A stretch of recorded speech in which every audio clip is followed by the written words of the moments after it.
Marta, the Productized people. It's really great to be here, and thanks a lot, Andre, for having us at this great event. In the next session, Christina and I will give you practical examples for how you can maintain a healthy product culture while your organization grows. And you will also find all these bits and pieces on the handouts you'll find on your seats. And you can trust us, we are speaking from first-hand experience because we've tried them all out at XING. And in case you don't know XING, we are the leading professional network in the German-speaking markets. But more importantly, in the context of this presentation, we're also one of the larger agile product organizations in Germany and probably also in Europe. And since we two joined several years ago, we've seen our team of colleagues grow, which is a really nice thing. Also, the company grew nicely. And we formed business units for more accountability and to give more focus. And this focus has, of course, also reflected on how we do product management, because the product managers would, of course, also act mainly within their business unit. And when you zoom in a little bit more, you'll see that, of course, the product managers within a business unit don't all sit around one table, but they sit with their cross-functional teams, because that's how you develop software nowadays, right? So all this is great, and it's a great opportunity, I think, for everybody to sit like this, because you can learn from the developers on your team, from the designers, from the QA, from the agile coaches. But there's one downside to it, unfortunately, and that is that as a craft, we somehow had lost touch, because we were, spread across the building, and we really had the impression we were missing something. And then that's when, about 3 years ago, together with our CPO and some other colleagues, we decided to change this and to actively work on our product culture and really get us back into touch and connect us again. And that's maybe the first learning to take away from this presentation. So when your organization grows, and we all work for companies who aim to grow, you should not take for granted that the product culture that you have within your product organization will automatically adjust to this growth, but you need to actively and consciously work on it to make it work. And we did this in several areas, but there are 2 areas that are particularly important. And those are the areas that we will talk about today. So first of all, the question is, even though you're spread out in a large organization, how can you make sure that every product manager gets better every day and that we learn from each other? And secondly, how can we make sure that we are well aligned in all our initiatives across the organization? But first of all, let's hear what Christina can tell us about learning. Yes, thank you. So, learning for product managers is really not like classical learning at schools. So we are adults to start with, right? But also the standard product manager is already very motivated and very performance-oriented. We read books, we go to conferences, we want to get better in our daily work. So, in a sense, what really brings us forward is all about bringing good people together and growing together. So I'm very sure that everybody here in the room is familiar with the build, measure, learn cycle, so no need to go into details. But actually you can apply the build, measure, learn cycle also to learning for a product organization. So that is, just try a method or a tool that looks promising, see if it works and if people want more of this. If not, try to modify it or drop it and try something new. And I'm going to show you now a variety of the things that we have tried. So let's start with a thing that did not work for us, a learning marketplace. So we saw that our product managers came in having different experiences. So some had already used a certain tool in a previous company, some had just read a book and tried out a new canvas. And so we thought, why not let them simply have an exchange about this? So we set up a very little simple profile where every product manager would claim the topics he already knows quite well and would be able to hold a small internal workshop or class about. And on the other hand, the product managers should list the topics they would be interested in learning more about. So it went, as it sometimes does with such things. You set it up, you make sure you have a good example, you get it going. Then you send a reminder. Then you send another reminder. And then in the end, somehow you realize that people just don't make use of the possibility. So we assumed that the learning marketplace didn't work for us because the format was kind of too loose. So we pivoted And out of the learning marketplace, we developed training days and a bar camp. So at XING, we have certain kind of themes or focus topics that guide us through 1 year. This can be things like small screen, so not just native mobile app development, but also web usage on mobile devices, or freemium. So XING offers a free basic membership, but also a couple of additional paying premium memberships. So as an organization, if you have such themes or focus topics for 1 year, obviously you have to make sure that they are fully understood by your employees, and more so by the product managers, because they will mostly execute them together with their team.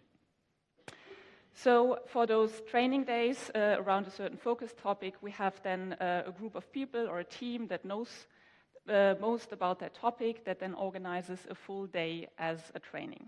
And a part of those training is done kind of in school style, but also we make sure to include many collaborative sessions. So on the one hand, this prevents people from, just leaning back and waiting what else will come up. On the other hand, we saw really good results when people work together who don't collaborate on a daily basis. And really, it's a huge opportunity to have all product managers united in one room, really coming from all different business units and working together jointly on one topic. If we do group work, we usually do that in very small groups so that real exchange and debate can happen. Then afterwards, the working groups present their results, followed by a classical dot voting. The other thing that we developed out of the learning marketplace is a bar camp. We organized a full day as a mini-conference. So each session took 45 minutes, and we had 2 tracks in parallel so that people could choose according to their interests. We treated topics like story mapping or some research methods that we had tried, like the so-called diary studies, or also a design sprint. Also, we asked colleagues from user care, analytics, and UX to contribute so that we had a large variety of topics to offer. After such training days, we usually send around a very simple survey, simply asking how people like the day and what can be improved for the next time. And for example, about the bar camp, really 100% of the participants stated that they liked it a lot and that we should definitely do that again. And so, of course, we are happy to do so and have now established one more element in the yearly training planning. XING also regularly meets with other companies such as Spotify, the BBC, or Intercom to exchange insights on working modes, how the organization is set up, how mobile development is handled, how discoveries are done, and so on. So we have a simple list where people fill in the companies they would be interested in meeting and also mention the ones where they already have a point of contact. Then what we also do is we see if visiting a conference in another city can be combined with meeting some of the local companies. Then it's usually a rather small group of people that does the exchange. And what has been proven most successful is if people meet who are more or less on the same level of experience so that a real fruitful exchange can happen. And what, for example, Spotify told us and what we found really interesting is that because of the questions we kept asking to understand how they work, they started reflecting on themselves even more and also seeing their own organization a bit in a different light. And after such exchanges, the results and what we learned then get presented to the other product managers who didn't participate so that actually everybody can benefit from those learnings. And by the way, for next year, we plan to marry 2 of our initiatives, and that is do a bar camp together with 2 or 3 other companies. And so we're going to do that in Germany, but maybe there are some amongst you here who want to try the same in Portugal. So a while back, our CPO had set up quarterly meetings with every product manager, where the product managers would tell him about what exactly they worked on, which research they conducted, what they found out, and so on. And we realized very soon that the answers to those questions are actually very relevant and valuable to all product teams, because what we saw is that the more we grew, the less we were aware of all the things that were happening inside all of the different product teams across all the business units. And while the CPO and the product managers jointly decided to stop those quarterly meetings after a while because they felt a bit like making a report, we still kept the two main questions. And that is, which success assumptions could be validated or falsified? And what else did you find out about our users? And with the answers to those questions, I now send out a so-called learning newsletter every few weeks. So the product managers from the different teams answer the two mentioned questions and give a bit of background information to understand the situation. And then also there's the kind of editor's pick with the 3 most astonishing results. And what I found really nice is that after each send out, I kept receiving emails from colleagues from other departments asking to be added to the email distribution list. To make sure that we are aware not only of interesting internal findings, but also about the external ones, we have a very simple tool, which is a simple exchange group. So it's just a kind of closed group on XING.com for the product managers, where we share interesting articles and discuss facts and figures and the latest industry news.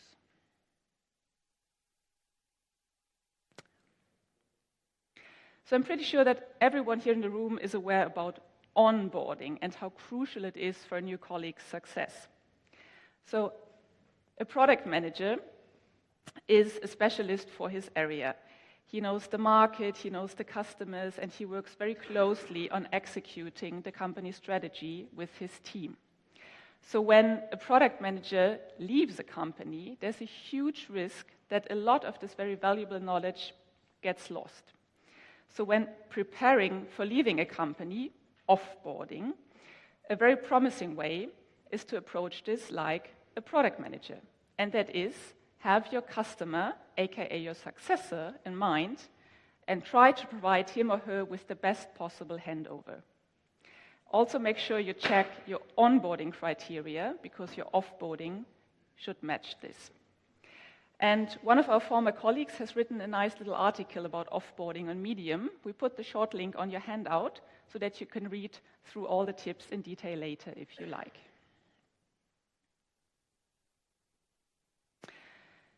So probably all of you here know the situation that there are just so many research methods and tools and Canvas and whatnot that you never know which one is actually the right one for your product and you in a specific situation. And we have that too.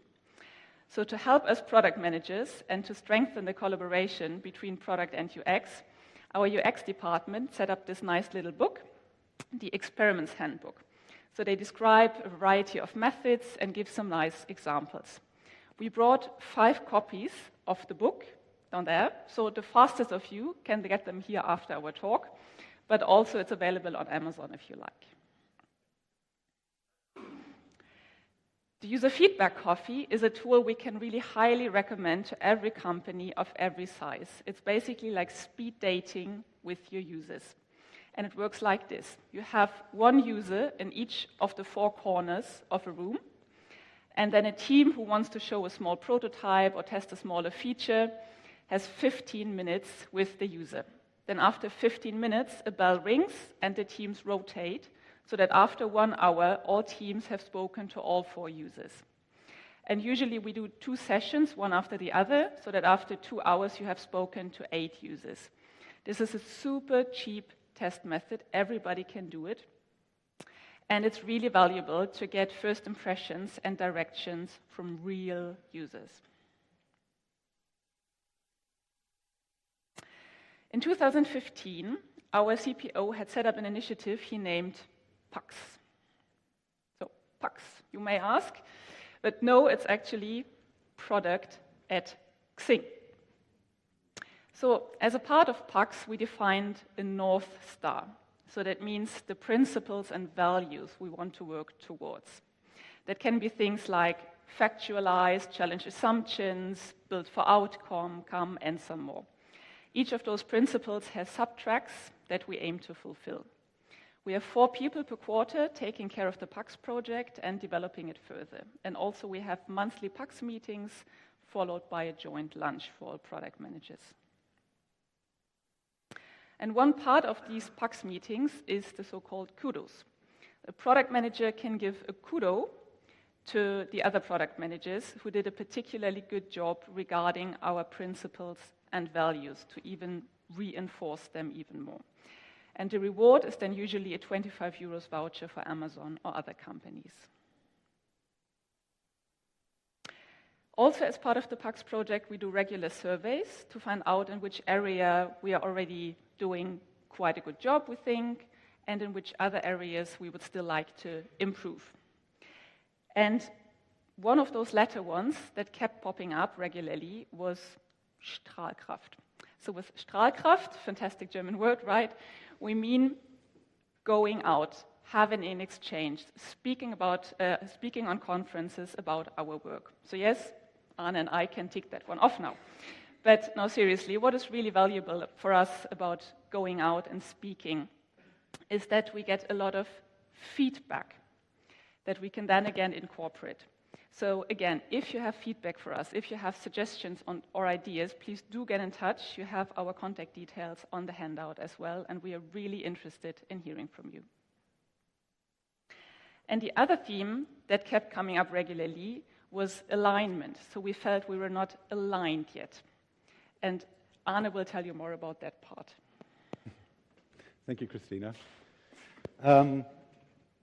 Yeah, indeed, I want to talk to you about alignment because I believe, or we believe, that the ability to create alignment is a super important skill for product managers to have nowadays. So, watch this, so to speak. Why do we actually care about alignment? There's 2 main reasons. One is alignment helps to avoid waste.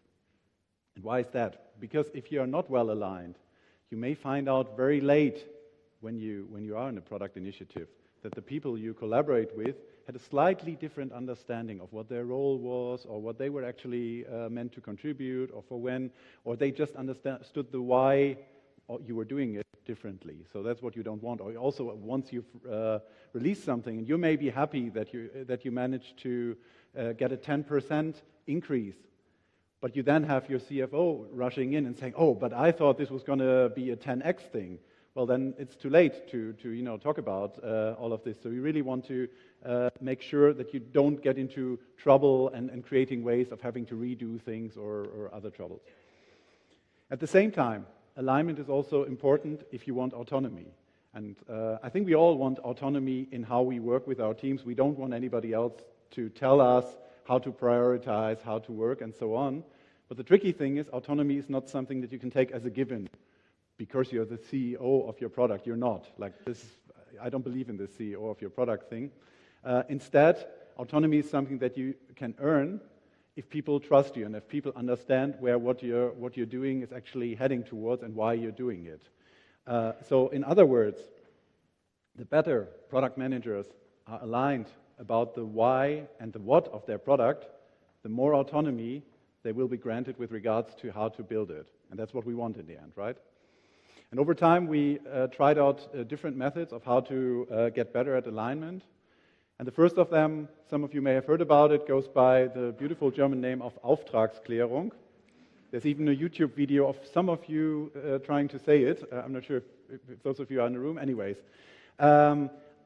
I can tell you later over a beer why we like to call it with this strange German name and what that has to do with Prussian army tactics from the 19th century. I'll spare you that for now. What you should remember is that Auftragsklärung is a framework for bottom-up alignment in a collaborative way. And that's what I like about it, because most other alignment frameworks that you find in literature, they're basically about top-down alignment. They're about like, how can I, as a boss, make sure that the people do what I want and understand what I want. And this is also important. Like, this is an important part of guidance. And also as XING, we do have like a vision, a mission, we have annual goals. So I'm not saying anything against like top-down alignment, but we thought we needed something in addition. And that's where we use Auftragsklärung.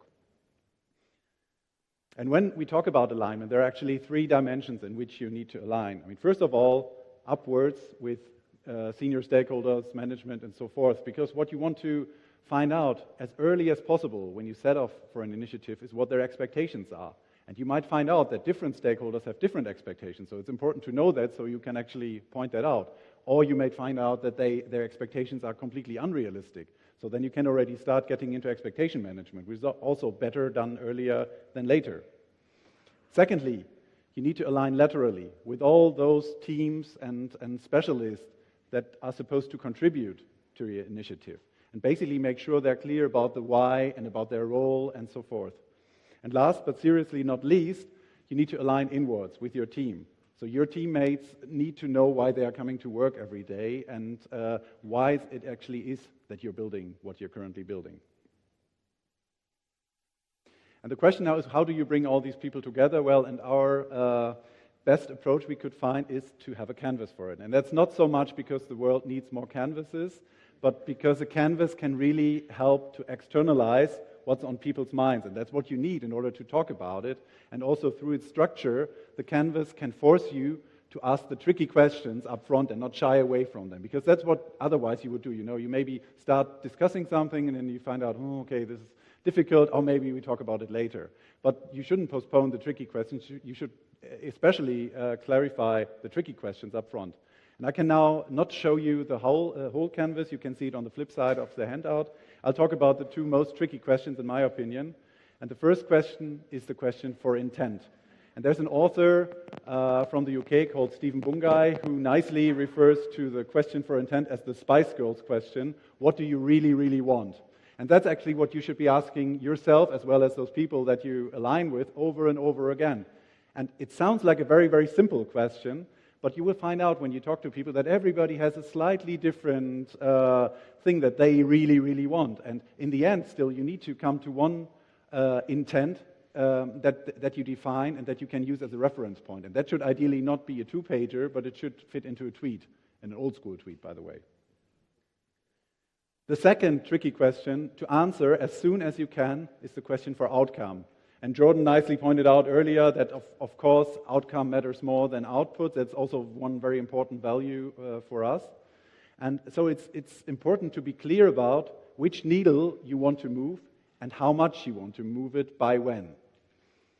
And when you think about which needle you move, it should ideally not be something as broad as, say, activity, user growth, revenue, something like that, because probably everybody in your company will be working towards those outcomes. That's fine. You will also contribute. But what you should pick is something much more specific that's directly tied into your initiatives that you're going to do.